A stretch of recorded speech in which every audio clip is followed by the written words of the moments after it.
बिस्मिल्लाहिर्रहमानिर्रहीम। अस्सलामुअलैकुम। हाँ जी व्यूवर्स, कैसे हैं आप सब? उम्मीद है आप सब ठीक होंगे, खैरियत से होंगे।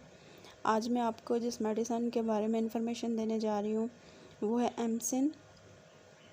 और ये किस लिए यूज़ की जाती है, बेनिफिट इसके क्या हैं, ये सब जानने के लिए वीडियो को एंड तक देखें। और तमाम देखने वाले जो चैनल पे न्यू हैं, सबसे गुजारिश है कि चैनल को लाइक, शेयर एंड सब्सक्राइब कर दें और बेल के आइकन पे प्रेस कर दें ताकि हर नई आने वाली वीडियो का नोटिफिकेशन सबसे पहले आपको मिले। तो चलते हैं मेडिसन की तरफ। एमसिन बेसिकली क्या है? एमसिन मेडिसन है और ये वो लोग यूज़ करें जिनका ब्लड प्रेशर जो है वो कंट्रोल में नहीं रहता, हाई हो जाता है, वो इसको इस्तेमाल करें।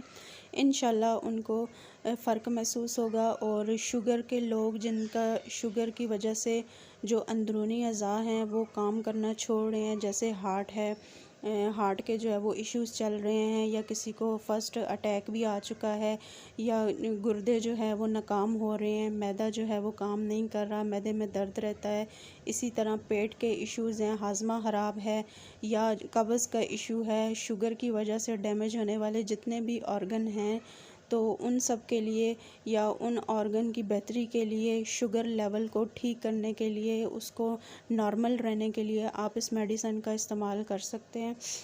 इसको इस्तेमाल करने में आपको इसका फ़र्क नज़र आएगा इंशाल्लाह ताला। और इसको वो लोग भी यूज़ करें जिनका बीपी जो है वो कंट्रोल में नहीं है, वो भी इसको यूज़ करें, इंशाल्लाह उनको भी इस्तेफ़ादा हासिल होगा। और साइड इफ़ेक्ट इसके ये हैं कि आपने जो है वो ज़्यादा इस्तेमाल नहीं करनी। ख़ास तौर पे वो लोग जिनका बीपी डाउन होता है वो इसको इस्तेमाल ना करें। बेशक उनको शुगर है लेकिन बीपी डाउन है तो वो इसका यूज़ बिल्कुल भी ना करें, ठीक है। और खाना खाने के बाद आपने एक टैबलेट जो है वो यूज़ कर लेनी है, एक टैबलेट खा लेनी है। इंशाल्लाह आपको इससे फ़र्क पड़ेगा। मज़ीद इन्फॉर्मेशन जानने के लिए विज़िट करें